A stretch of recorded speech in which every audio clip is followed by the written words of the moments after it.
So we're going to draw out what we're going to paint, and so I'm going to show you a couple ways that I do this using the triangle grid method. If you watch my 6 methods to create a drawing for a good foundation video, then this is one of the methods that I recommend. And this is actually one that I use quite a bit. So this is what I'm going to show you how to do. Now, this is an example of one that I did of this dog. And so what I did, and you can't really see it here, but so you can see how I added the grid to him, and I did that actually using Photoshop. And in that 6 methods of drawing, I actually have this Photoshop template, so you can use those. If you know how to use Photoshop, you can create them yourself. It's really pretty easy. So one of the things I really like about this grid system is that I can further define it and break it down. So for example, in this painting, I can actually put another triangle, do a line from here to here, and then cut across. And what that's going to help me do is define where his eyes are. So if I look at the angle, there's a slight angle there. So by creating that grid just even further down, I can readily see that angle, right? So I'm going to go from here, here, to here, here, and here. It all follows the same angle. If I don't have that defined, the dog's going to look wonky. So there's your technical term for the day, wonky. So I've already drawn this one out, and I used my iPad to draw him out. Let me show you another way. Put him to the side.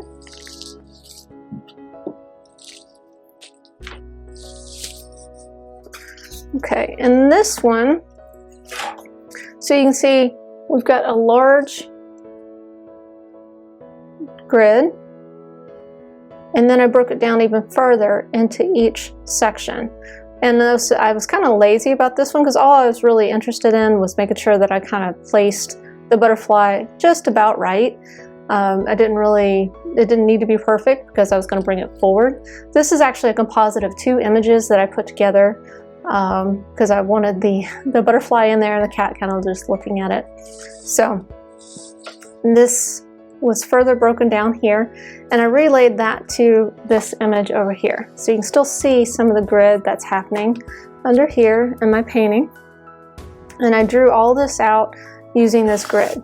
So what I really like about this triangle grid is I don't really have to do the math to figure out the squares, like the square inch, the distance between each one. As long as I know the size that I'm going to be painting on, which this is an 8x10, all I need to do is make sure this is an 8x10. So if this is a 16x20, it's the same ratio as what an 8x10 would be.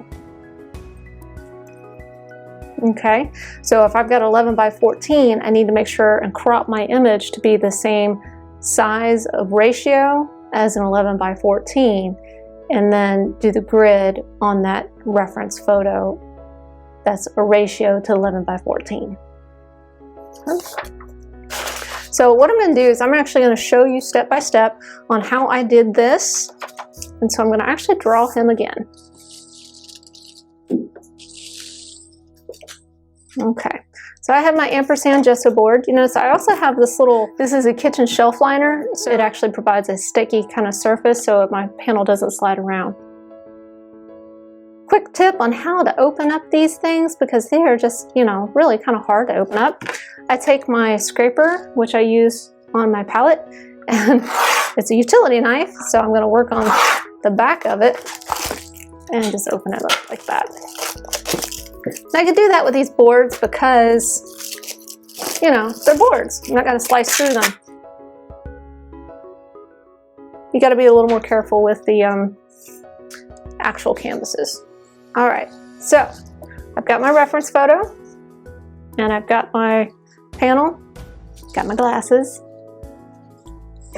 pencils. So what kind of pencils do I like? I really don't care most of the time anymore. When I first got started, I love a 6B. So this is a 6B, and you notice I really love this thing down to a little nub.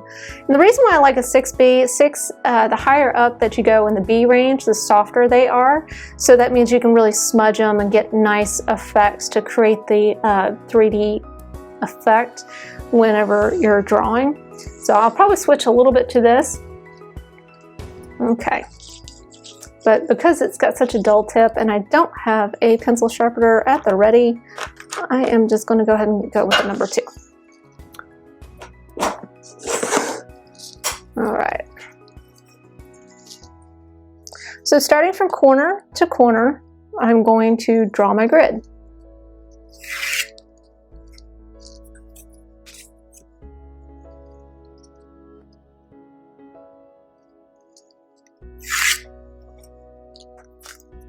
And then from edge to edge, and create the cross section.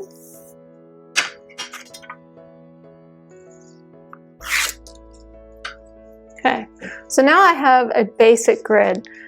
Now because I put more detail in this, because I want to make sure that his eyes are aligned right and all this, I'm going to break this square down even further.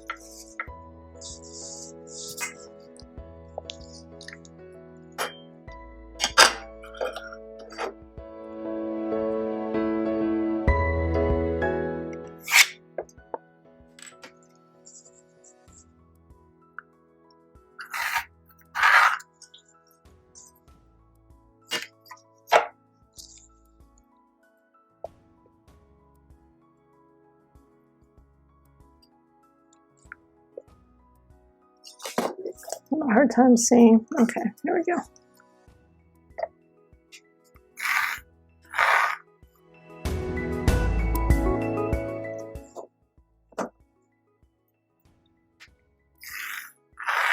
There we go. So I broke down that square. And now let's take a look at this one. So I'm going to go ahead and break this one down as well.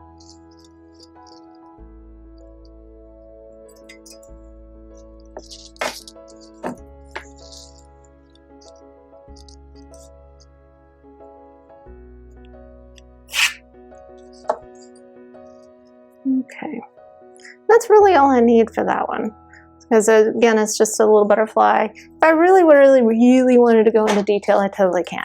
You know, I can go down even further, and I can even go down even further on these squares. So if I wanted to make this one teeny tiny right here, I can do that. Okay, now we don't want to go too far down, because the problem is then you're going to get lost in your grid. So I'm going to go ahead and relay that one back over to this one.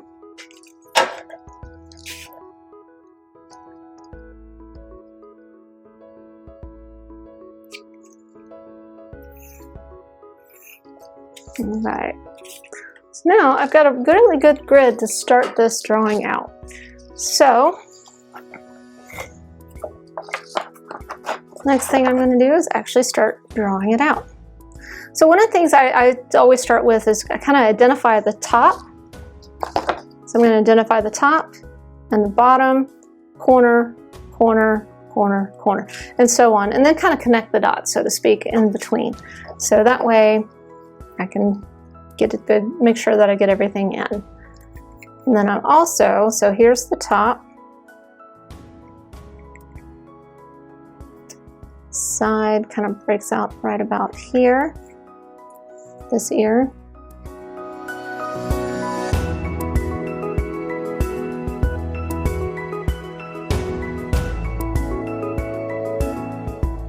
Let's go with the bottom of his chin. And about here.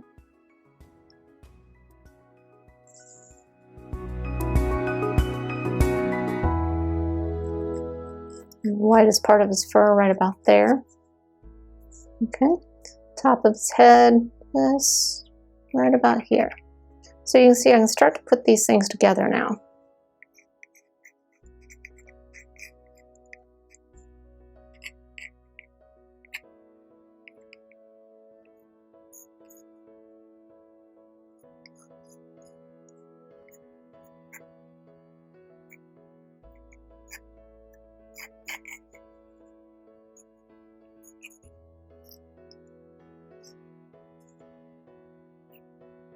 So I'm looking at his nose, angle of that kind of goes out and down.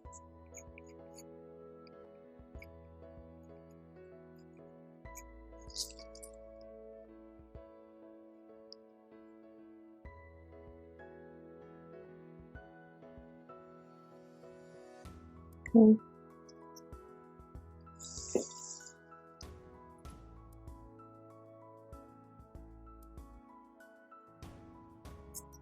Looking at his eye.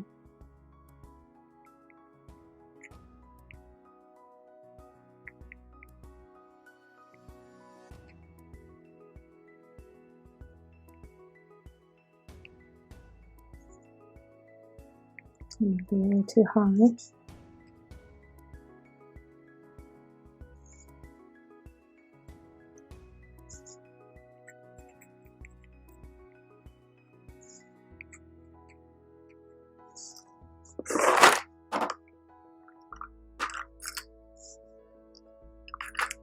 Another little helpful tip.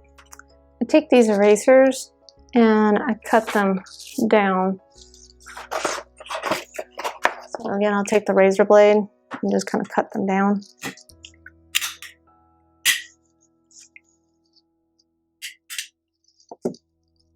Just like that. Anyway, it's just easier for me to handle.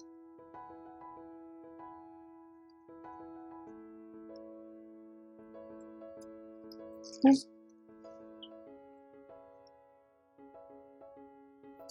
So I think I've got this off just a little bit. So another thing you can do is use your fingers. So the length of his ear is generally a distance from his eye. Ear, eye, and it follows the same angle. So the tip of his ear to the tip of his eye. Boom. So let's make sure that I got that right. So the tip of his ear to the base. Okay, so I got that going.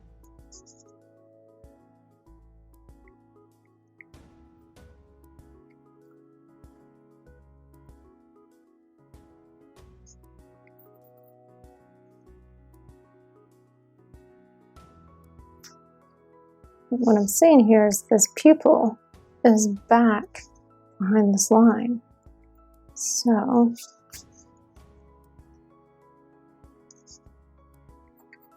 this is off just a touch.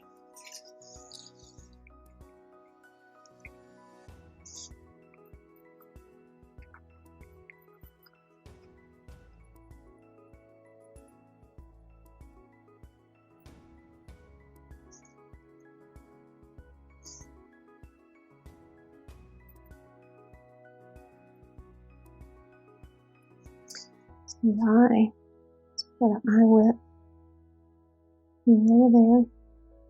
So the end of his nose, and right here.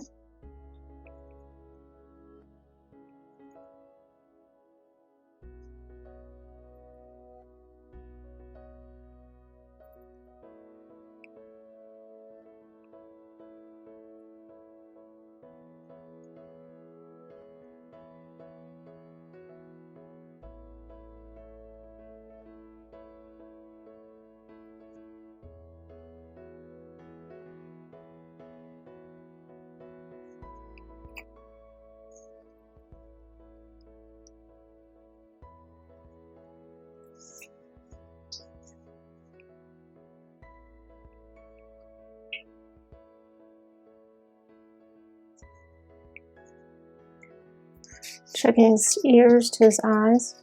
So ear to eyes has the same angle. In the bottom of the eyes. And the nose. So the nose, from top of the eye to the bottom of the eye,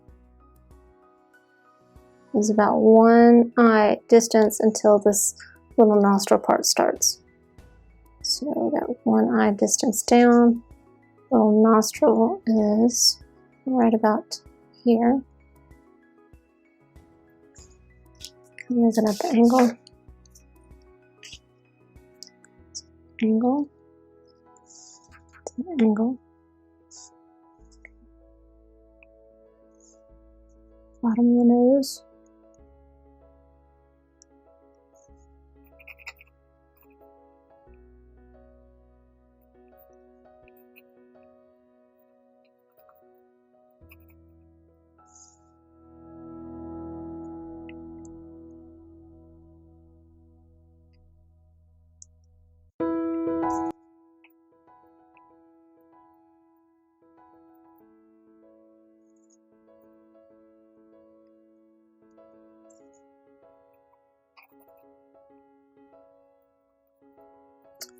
And so this is where, if I were to switch to a 6B, I can get the shading in.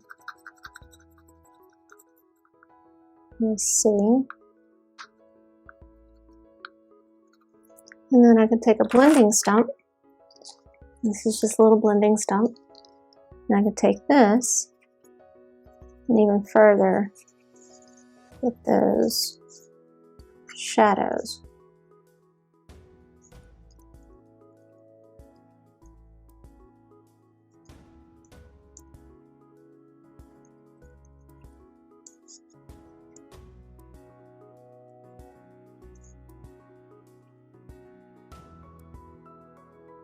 Okay, so you can see it's starting to take shape.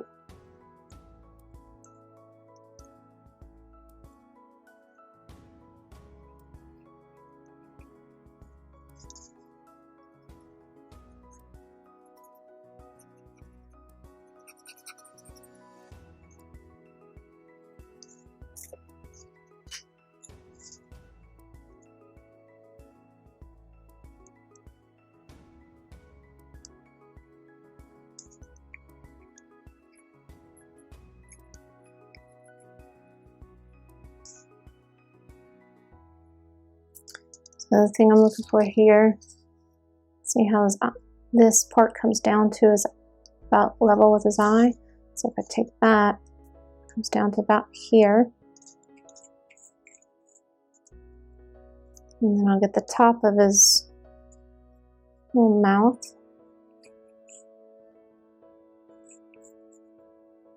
And it blends in with that. Look at this. So I'm going to measure the eye, and it's just slightly bigger than eye, so I've got too small.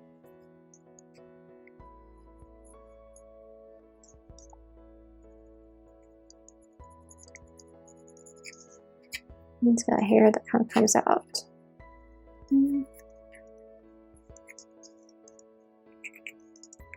Let's follow his markings down.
Okay, so you see he's really starting to take some shape now.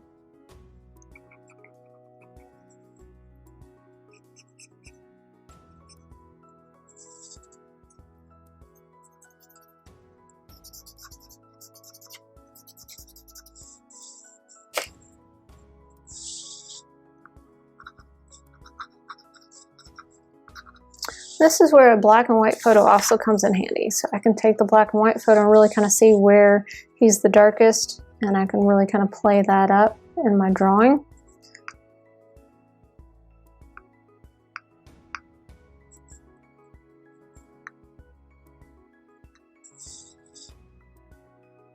And this is where that 6B comes in handy. It's very dark. The trick with it is also you need to put something underneath your hand so that you don't smudge the drawing.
That's kind of how I'm moving with the motion of his fur.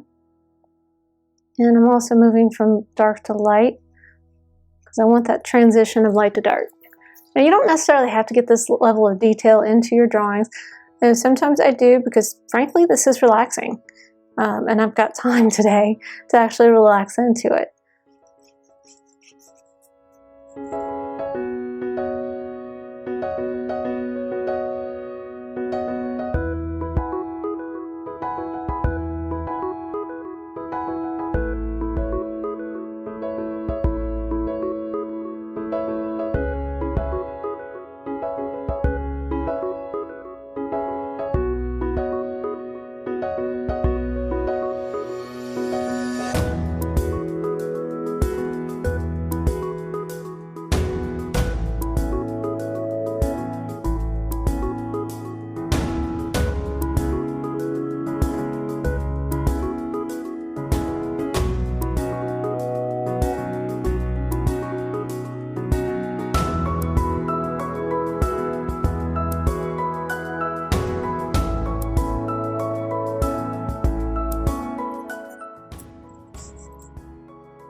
A really nice dark spot under here.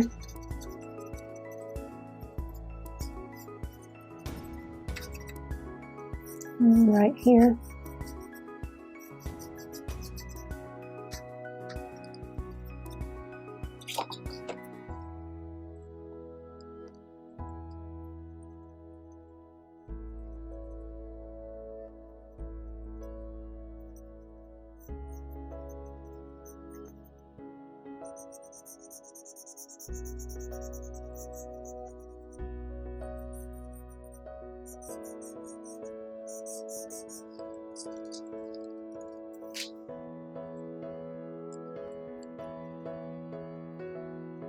Okay, so now if I want to go ahead and add in that butterfly, I'm pretty satisfied with him.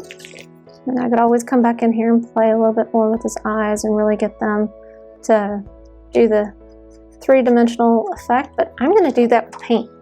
So I'm going to draw this butterfly right now. So I've kind of got like a flower kind of going on in here, and I just want to give a reference to that and what I'm going to put in here. So I'm going to quickly outline that because it's not really going to have a lot of details, just laying it in there.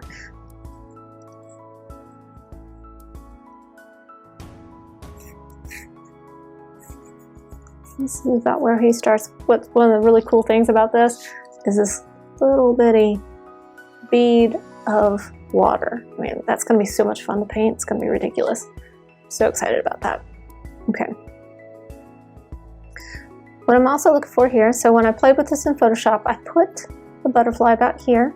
So if I look at this reference, I'm going to compare it against the bottom of his chin. So bottom of his chin, it's going to start probably right about here. And the bottom is going to be right about here.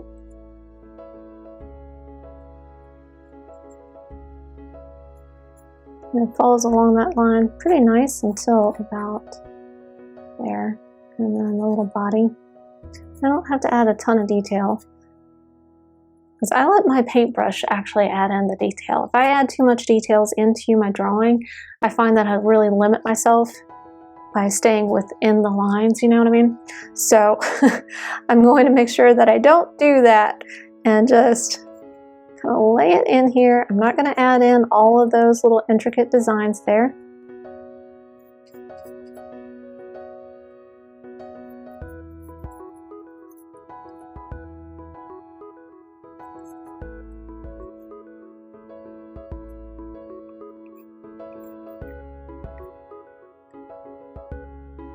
Okay, well, that's close enough. And I'll add in that bead actually in my painting. Okay, so I got the basic idea of where I want to go and what I want to do.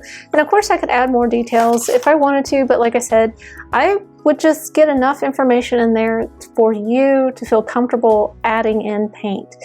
And that's going to come with experience. So as you paint and draw more and more, you're going to find that I don't need these details of the darks. So for example, the painting that I showed you earlier, this one, that's all the information that I need to actually start painting it. I added in where I knew his cheekbones were, the nose, where an indication of where the nostrils were, the eyes, and you can see I modified this one a couple times, but and you can see where I just kind of identified, well, this is part of the fur, and then it goes into the body, then it goes into the foot, and that was enough information for me to go with. So if you guys are ready, go ahead and get started drawing on the painting that you're going to be working on. And once you have a good foundation, just go ahead and pop over to the next step.